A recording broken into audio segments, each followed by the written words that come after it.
Hablemos de investigación en la universidad. A ver, aquí les voy a presentar 10 life hacks imprescindibles si quieres que tus estudiantes universitarios investiguen. Mi nombre es Laura Sánchez, vengo en representación de la Universidad Iberoamericana de la República Dominicana. Antes de empezar a darles los trucos, hay que tener en cuenta y hay que pensar y reflexionar en cuál es el objetivo de que un estudiante universitario realice una investigación. ¿Cuál es el fin de este proyecto final? ¿Okay? El fin que he diseñado durante estos últimos 10 años de docencia y de docencia en investigación, mi objetivo cuando un estudiante va a hacer una investigación es que aprenda todo el proceso de la investigación. Y si va a aprender todo el proceso de investigación, entonces tengo que asegurarme de tener unos proyectos que sea posible hacer y que esté totalmente estandarizado. Basada en esta realidad están los 10 hacks. Hack número 1. Simplifica el proceso lo más que pueda. Toma un tiempo para ver cuál es el diseño metodológico más sencillo que puede lograr mayor calidad. El punto con un trabajo de investigación para estudiantes universitarios no es que inventen algo muy nuevo, muy diferente, muy grande, que al final no lo pueden hacer, que al final solamente en el diseño metodológico pierdan toda la energía, sino todo lo contrario. ¿Cuál es la pregunta de investigación o el tipo de pregunta de investigación y diseño metodológico más sencillo que le permita al estudiante y a la estudiante ver todo el proceso? Bien sencillo para que todas las partes de la investigación, desde la revisión bibliográfica hasta la aplicación a un comité de ética, hasta la publicación final, y eso puede incluir publicación en medios académicos indexados, algo tan sencillo que dé tiempo, en muy corto tiempo, hacer absolutamente todo. Hack número 2, y este va para docentes. Si eres el profesor o la profesora de tesis, de trabajo final, asesor o asesora, vale la pena que inviertas tiempo en automatizar todos los procesos. ¿A qué me refiero? Si automatizas los procesos, quiere decir que vas a tener un sistema que te permita atender a otras cosas. En mi caso, todas las clases teóricas, todas las explicaciones de las tareas, los proyectos, las plantillas, etcétera, etcétera, todo eso ya está grabado. Aquí hacemos una metodología que se llama Flip Classroom, donde toda la parte de que le pertenece al docente explicar todo está pregrabado. Yo tomé el primer año de docencia, de cuando estaba aquí diseñando esta estrategia, y grabé todos sus videos como este video que estoy haciendo. Una buena explicación que solamente se da una vez en toda la vida. Ya llevo 3 años usando esos mismos videos y eso me ha permitido a mí no tener que prestarle atención a la clase y al contenido y a estudiar otra vez lo mismo y repetir 30.000 veces lo mismo, sino que puedo dedicarme a acompañar a los estudiantes mientras están en su proceso de investigación. Al principio no tarda tiempo y es un esfuerzo grande, pero ahora me siento acompañante de mis estudiantes y no necesariamente su profesora. Hack número 3. Crea tareas intencionadas, es decir, unas tareas estandarizadas para todo el proceso de investigación. En mi caso, yo les explico un poquitito las tareas que pongo. La primera tarea que un estudiante que va a hacer una investigación tiene es aprender a leer artículos científicos, que no es algo muy sencillo, y lo van a aprender a leer de una forma muy restringida. Me explico, le digo a los estudiantes, ¿cuál es tu área de investigación que te interesa? Y ahora vas a buscar 5 artículos empíricos indexados en revistas académicas. A veces lo usamos en Google Académico, que es mucho más fácil conseguir la información allí, de los últimos 5 años. ¿Qué se sabe del tema que quieres estudiar en estos últimos 5 años? ¿Qué hago con eso? Eso es una tarea. La tarea en este sentido, la intencionalidad pedagógica mía es que un estudiante que lee 5 artículos de investigación de los últimos 5 años ya sabe muy bien cuál es el estado del arte. Y no tengo que obligarlos a leer toda la literatura desde la historia del inicio de este tema de investigación, sino los últimos 5 años, para generar un conocimiento previo rápido y generar un poquito de conocimiento que le permita al estudiante sacar su primera pregunta de investigación. Rápido, ágil y sin estrés y sin ansiedad. Ese es un tipo de tarea cuya intención pedagógica fue provocar un conocimiento que me lleve a una pregunta de investigación. Todas las tareas que se van a hacer durante el proceso de desarrollo de la investigación tiene que tener un propósito. Este es para generar una pregunta de investigación. Esa pregunta de investigación es temporal, solamente para poder crear una mejor búsqueda de la literatura, para afinar un poco más esa pregunta de investigación. Cada una de esas tareas está estandarizada, automatizada y metida en el sistema automático. Hack número 4. Utiliza programas de manejo de referencias bibliográficas. Algunos son Zotero y Mendeley, que son gratuitos. Hay otros EndNotes que son comercial. Desde el primer día que te encuentres en la tarea de investigación. Los programas de manejo de bases de datos de la literatura, de referencias bibliográficas, permiten automatizar las citas y las referencias bibliográficas en todos los trabajos. Muchos estudiantes y muchos docentes dicen, no, pero vamos a dejar eso para el final porque no nos interesa y nos interesa. Sí, y es absolutamente imprescindible que esa referencia en el formato establecido, sea APA, Chicago o Vancouver, se utilice desde el primer día. Hacer una referencia bibliográfica al final determinada, cuando uno termina una investigación, es muy cuesta arriba, y lo importante y lo más eficiente es que cuando uno está leyendo los artículos de investigación pueda ir sacando las ideas importantes y sacando parte de la redacción de este artículo nuevo que vas a producir y citando inmediatamente para no procesar la información dos veces. La información se procesa una vez, y cuando estás leyendo es el tiempo ideal para preparar esa base de datos en Mendeley o en Zotero, para que cuando escribas tu manuscrito o cuando acompañas a tu estudiante a escribir el manuscrito, esa cita y esa referencia salga de manera automática y no haya que pensar en eso.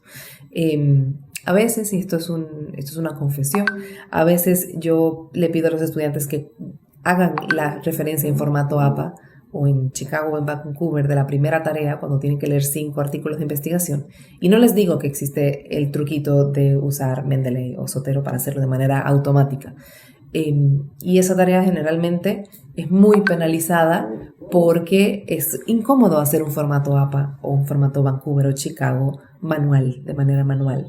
Y yo hago que los estudiantes lo hagan así para que se den cuenta que cuando tengan que hacer una investigación con más de 25 referencias, hacer esto de manual va a ser un problema. Yo problematizo la situación.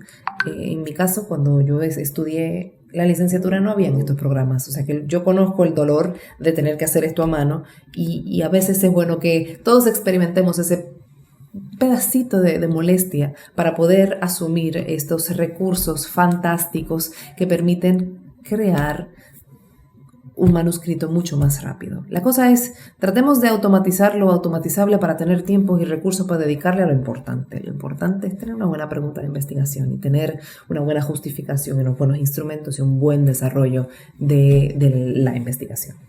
Hack número 5. Invierte mucho tiempo en una buena pregunta de investigación. Ya que todo está automatizado, ya que tenemos plantillas para todo está metido en las plataformas de entrega, y ya los estudiantes saben cómo leer los artículos de investigación, invierte mucho tiempo en diseñar una buena pregunta de investigación. Una buena pregunta de investigación es lo que garantiza un buen proyecto. Un proyecto que tenga una pregunta de investigación operacionalizable, que puede ser llevada a instrumentos de medición, que puede contestar esta pregunta de investigación, que tiene una buena justificación. Es muy importante durar el tiempo prudente y necesario para diseñar la pregunta de investigación. Y a ver, con mis estudiantes los pongo a escribir, a redactar su pregunta de investigación de 3 formas distintas. La primera es, redáctalo como si tu pregunta de investigación es una pregunta. A ver, ¿existe una relación entre tal variable y tal variable? Algo así. Redacta la misma información como si fuera el propósito del estudio. El propósito de este estudio es establecer si existe una relación entre ta. Y en tercero, redacta esto a modo de hipótesis. Y ahí yo también paso mucho tiempo viendo cómo se traduce esta información a estos 3 tipos de redacción distintas, que al final dicen lo mismo, pero la redacción es específica para cada tipo de necesidad. Entonces ahí aprovecho o dedico suficiente tiempo para explicar cómo se hace una hipótesis. La hipótesis va a contestar una pregunta de investigación. Si la pregunta de investigación está mal redactada, no hay forma de que la hipótesis pueda salir. Y esa es otra tarea intencionada del hack anterior. Una tarea intencionada es saber cuándo utilizar qué tipo de redacción para decir de qué va este estudio. Y este estudio puede escribirse como una pregunta de investigación, como los propósitos del estudio o como las hipótesis. Luego ya tienen 3 piezas muy importantes de redacción listas y guardadas bajo la manga para cuando tengan que escribir su manuscrito completo. Esto es crear las piezas del rompecabezas de manera no aislada, pero sí intencionada y no necesariamente en el orden de lectura. Para que el estudiante tenga las herramientas. Esta parte, la parte neurálgica de la investigación. ¿Cuál es tu pregunta de investigación? ¿Qué metodología se adapta a esa pregunta de investigación? ¿Cuáles son las hipótesis y cuáles son los propósitos? Al final es literalmente lo mismo. Hack número 6. Asegúrate de conocer y de que tus estudiantes y que los investigadores conozcan a perfección las limitaciones del estudio que están proponiendo. Las limitaciones del estudio generalmente las tienes desde que generas la pregunta de investigación. ¿Cuáles fueron todas esas cosas que quisiste estudiar, pero esta pregunta no te la permitió? Pues vamos a hacer una lluvia de ideas, vamos a tener eso redactado. Una investigación es muy valiosa por lo que hace, pero también es muy valiosa cuando los investigadores saben que ciertas restricciones aplican. Y las restricciones es esa parte de limitaciones, que es muy fácil redactar y siempre está a la vista. No hay que tener todo el documento listo y escrito y todos los datos analizados para saber a priori cuáles son las limitaciones. Cuando un estudiante llega a la primera parte de su investigación con una pregunta de investigación sólida y justificada, y también conociendo la otra cara de la moneda, que es todo lo que este estudio que estás haciendo no va a lograr, entonces ya tienes la receta perfecta para un buen proyecto. Y eso lo haces desde el principio. Eso reduce la ansiedad. Hack número 7. Por más que nosotros pensemos y asumimos que redactamos en el idioma español, siempre viene bien una clasecita de redacción, que es el párrafo, cuáles son los tipos de párrafo, cómo es los tipos de las oraciones, cómo hacer que nuestro manuscrito fluya. Muchos de los errores que cometemos los docentes de tesis, de trabajo final de grado, es que asumimos que eso viene ya instalado en todos nuestros estudiantes. No está instalado ni en los estudiantes ni en nosotros mismos. Tenemos serias dificultades de redacción y mientras más rápido reconozcamos que escribir no es una tarea muy fácil, más rápido podemos empezar a producir manuscritos de mayor calidad. O sea que siempre es bueno invertir buen tiempo en recordar estas estrategias de redacción. Hay trucos muy, muy puntuales, hay cursos muy, muy puntuales y con 1 o 2 semanas es una claridad de pensamiento muy, muy grande. Y dentro de las estrategias de redacción también está el uso de las plantillas. La investigación tiene un orden lógico y la introducción de la investigación, que es la parte más difícil de redactar, también tiene un orden lógico. Entonces, explicar esa macroestructura del texto con una plantilla donde los estudiantes vayan a redactar según lo que pide la plantilla, eso ayuda muchísimo tanto al estudiante como al docente que tiene que corregir esta información.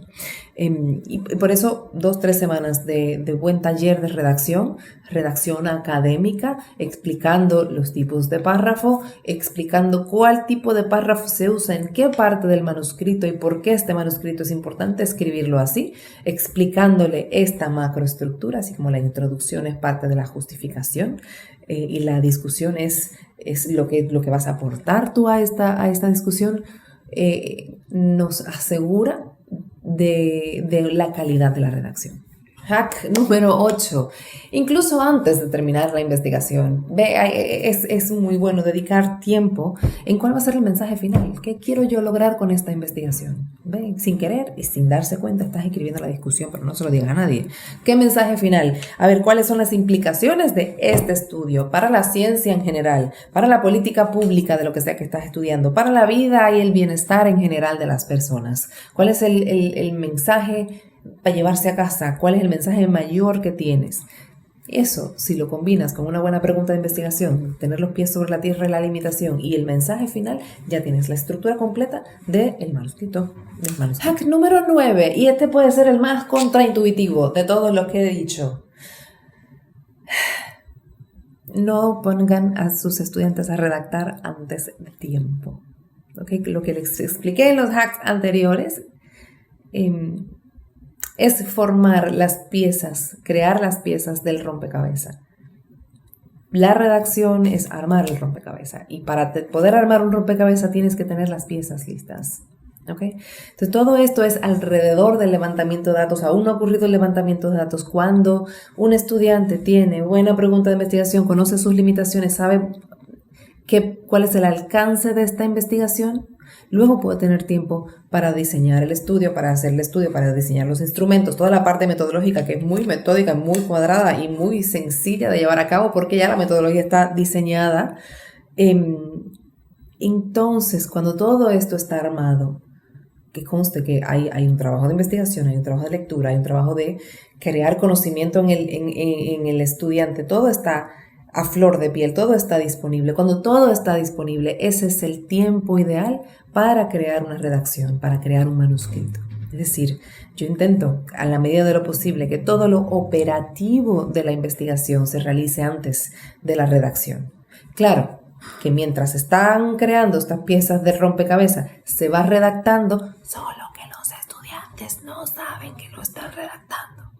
¿Sí me entienden? Es decir, no es lo mismo decirle a un estudiante, mira, aquí está tu plantilla del manuscrito final y tú lo vas a ir llenando. Eso les genera ansiedad. Yo les digo, mira, aquí vas a hacer una síntesis de las 5 papers, las 5 investigaciones más importantes y tienes el resumen ahí en el otro lugar. Pero ese resumen va a poder ser usado en su redacción. Eso no lo saben todavía. Cuando les pongo a hacer un análisis de los instrumentos más usados para medir esas variables, ese análisis está disponible y esa pieza de redacción, que no es una redacción para el manuscrito, está disponible. Tengo todas las piezas redactadas por cada estudiante para poder transferir al manuscrito.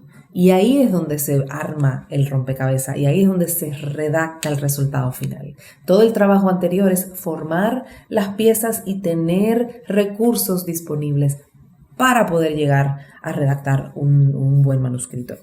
Finalmente, hack número 10, luces, cámara, acción. Y aquí me salgo un poquitito del mundo académico y entro un poco más al mundo artístico. A mis estudiantes yo les doy una clase de teatro, de proyección de voz, de manejo escénico, de comunicación antes de tener que hacer su presentación oral. Y generalmente eso lo hago con algo que le llamo Data Blitz. El Data Blitz es una sesión donde los estudiantes presentan sus datos, los resultados de sus datos en la módica suma de 5 minutos. Cada grupo tiene que presentar su pregunta de investigación, sus hipótesis, su metodología, sus resultados y sus implicaciones en 5 minutos en una presentación donde invito a toda la universidad. Es una presentación sin puntuación, es una presentación que yo no voy a calificar, que yo no voy a juzgar, es solamente darles la oportunidad de practicar esta información de manera condensada, de forma que tienen que ensayar, pero eso lo practicamos todos. Tenemos un ensayo antes de ese ensayo general. Estamos trabajando cómo vas a empezar tu presentación, cómo vas a presentar tus datos. Las tablas que se ven muy lindas en tu manuscrito no necesariamente son las tablas que se ven muy lindas en una presentación en PowerPoint donde todo el mundo va a tener que mirar así para poder entender lo que tienes que decir. Cómo vas a guiar a tu audiencia en entender el propósito y entender todo lo que está detrás de la investigación en muy cortito tiempo. Esta actividad ha sido un éxito en los últimos años que la he hecho y al final cuando los estudiantes se van a presentar a sus tesis ya dicen, aquel fue más difícil. La presentación, el jurado de tesis les encanta porque es mucho más fluida la presentación. Cuando un estudiante puede en 5 minutos decir lo que tiene que decir, ya cuando va a la presentación, que son 30 minutos, se siente mucho más holgado y es capaz de hablar de lo que es importante y rellenar con algunos aspectos metodológicos importantes y puede durar un poco más de tiempo hablando de las limitaciones, que es una de las cosas más importantes del trabajo de investigación. Estos fueron mis 10 hacks imprescindibles para la clase de investigación, para los estudiantes, para que puedan investigar y puedan disfrutar del proceso. Este es un proceso que debe generar mucho placer en el sentido de crear conocimiento, crear un conocimiento que antes no estaba, ahora sí va a estar porque puedo llevar este proceso, porque es un proceso sistemático, es estandarizado, porque estoy acompañado durante todo el proyecto. Esto tiene ya 3 años en pie, hemos logrado 2 publicaciones científicas de los trabajos de los estudiantes y más de 20 presentaciones en congresos académicos internacionales. Es decir, que esta forma de hacer las cosas tan estandarizadas, tan cuadradas, con una pregunta de investigación tan sencilla, ha elevado la calidad de los trabajos estudiantiles hasta poder posicionarlos en el mundo académico, que es la intención para con los estudiantes de licenciatura. Un estudiante de licenciatura con una muy buena experiencia de investigación le garantiza buenas posiciones de maestría y los incentiva a hacer sus doctorados. Y esto es todo por hoy. Muchas gracias. Hasta luego.